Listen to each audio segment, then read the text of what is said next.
Nice to have you here, guys. Welcome back. Today, we're going to take another look at the topic of hand polishing because back here on this Ford Fiesta, we have a few spots that are really heavily scratched. And I want to test here in this vehicle with 153,000 arson kilometers how much we can achieve when we work with hand polish, or rather, without using a polishing machine. We only have arm strength, a suitable pad, an appropriate polish, and a nice hand polishing aid. In the video, I want to show you again how much can be achieved and what you might want to bring home. Are there perhaps a few recommendations? Let's test it together at the back of the C-pillar of the vehicle. It's a nice height and a great spot to show you. Let's go. So here we have the spot that we will take a look at together. This is the point we are focusing on today. We also have a small sticker edge here that we want to nicely remove from these flowers that were on it. And we want to polish this area here by hand, and I'll give you a tip on how you might assemble your hand polishing kit for optimal results. Let's take a look at that now. Here, in the initial state, you tape off a part, and then we start with the hand polisher.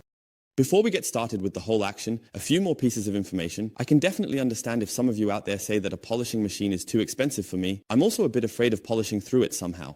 There are definitely dangers for me personally and so on in making mistakes that could cause even more damage. I have also uploaded a few videos and guides where we will thoroughly work through the topic of machine polishing. If you have any questions, feel free to reach out. But who really says, no, machine, that won't come into my house. I really want to try doing it all by hand first. They can definitely equip themselves with good tools. What I definitely do not recommend is applying polish on a microfiber cloth or any other rag to polish anything on the vehicle. Therefore, my tip is that even if you only want to do a hand polish, equip yourself with decent materials because in the end, it all depends on the equipment. And that's why I brought you a few things. My favorite hand polish, which is really easy to work with, truly. It's nice and fluid and it delivers a really nice result, is the A1 speed polishing sponge from Dr. Wack. It is really easy to work with, has a very, very good cut from the hand polish, and can produce really excellent results on such a surface. What we also need besides the polish, of course, is a polishing tool. In this case, for example, a polishing sponge. It is available in the appropriate size. In the large size, I find it very suitable for large surfaces. The roof, for example, this edge at the back, where you can also reach very, very well with the size. In this case, it actually works as well. If you want to work on smaller areas, cut the bucket in half and you'll have a nice square shape. That is also more manageable for those small edges and areas that are just a bit narrower. The second option that I definitely recommend to you, which you have already seen in older videos, is a hand polishing aid. This is essentially a handle where you can attach a polishing pad and work perfectly on the surface. I recommend it. It also comes with a clay surface. For those who are not familiar, this allows you to clean the paint from tar spots and rust particles after washing the vehicle, which naturally enables a much better polish afterward. You don't want to rub these tar spots or small tree resin stains or rust particles into the paint with the polish. That's why there are these clay tools. I've already made a few videos about them. Here at this part, you can simply remove the clay surface and then attach a polishing pad, usually in the size of 75 mm. And with that, you also have it ergonomically in your hand. Just as a recommendation, for those who really want to do a lot of hand polishing and be prepared for many surfaces, including regarding the pad or polishing tool size, you can take a look at this here at your leisure.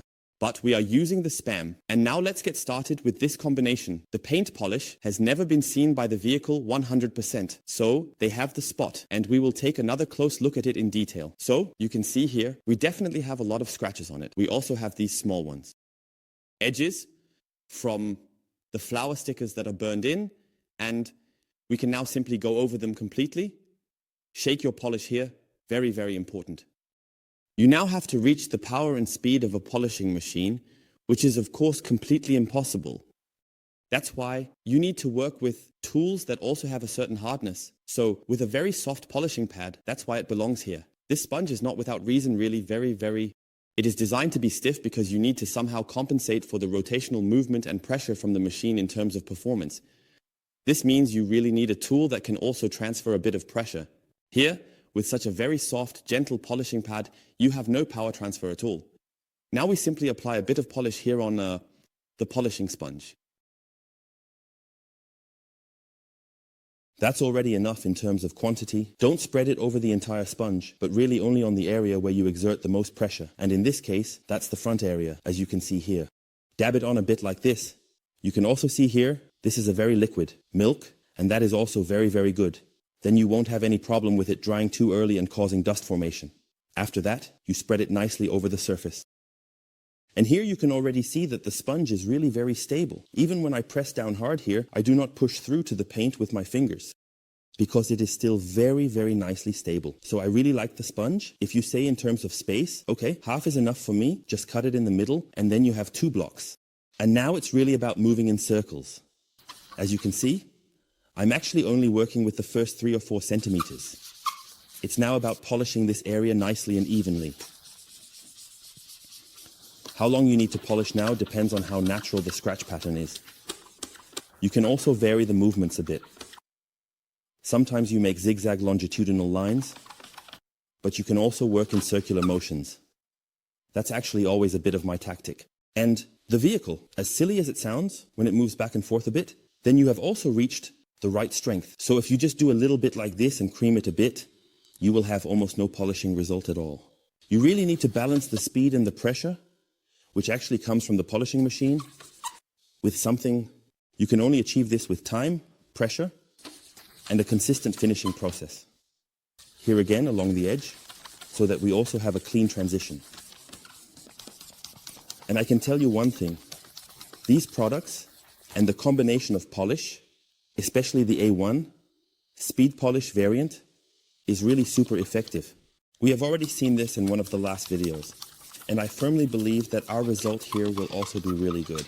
If you have really deep scratches, folks, you will eventually need to try it with a polishing machine, and also with appropriate pads and so on. But if everything is at a certain swirl level, and there are no deep scratches, it should normally work very, very well. And importantly, at the end, use circular motions again, as this will give you a nice even coverage.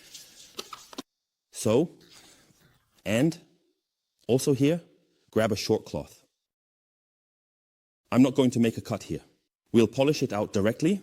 I have the polished surface here now. We can also quickly check it with the light. You can also see this light polish film that is on it. So, now let's just polish it out calmly. That works too. And that's the nice thing about it. It works wonderfully with the polish. So, now let's shine a light on it and see what kind of image it has produced. And as you can see, it really is a very, very nice result for a quick, simple, effective hand polish. Let's move the camera a bit here. We still have 1 or 2 quite deep spots in there. But overall, when you compare it now, there is indeed a very, very noticeable difference. So it's nice to see. Down here, we have a really deep scratch, and we need to polish that further. We were in this area, and I have to say, for a quick hand polish, we really enhanced the color beautifully. Look, there's a slight blue tone in there too. And up here, the difference is quite clear. Without tape, you can really see the transition nicely now. Take a look. The borders of the flower stickers are completely gone, which is very nice. If you have a few more fine details now, you can also polish over them again. Just do a second pass. But I really have to say, it worked well here. We don't need the tape anymore. I'll put a little more polish on here. And now we do the same up here. I would also recommend that if you have areas where there are rubber seals or chrome trim nearby, you should definitely tape them off. Here, it is absolutely limited. We are not dealing with any sensitive surfaces. The sealing rubber over there is not touched by the pad. That's fine. So, let's go over it nicely again. The vehicle can move a bit along with it. Then you definitely know there's enough power transfer, even if it sounds strange, but that's just how it is. Don't just apply a little bit here. Nothing will happen. Nice and even. You can also go over it a bit down here, just simply, from top to bottom. I would also recommend sizes, maximum of 30x30 or 40x40. Please do not do the whole roof like this, but divide it into individual areas, because that is also a bit physically more demanding. That's why a machine is clearly an advantage, but for those who say, I just don't dare to try it, really test it out with a hand polisher. You will be amazed at how much can already be removed. And it really goes into the arms. It's just like that. You can feel it in your hand too. Looks good. Let's take the cloth again. Let's remove the residues here a bit.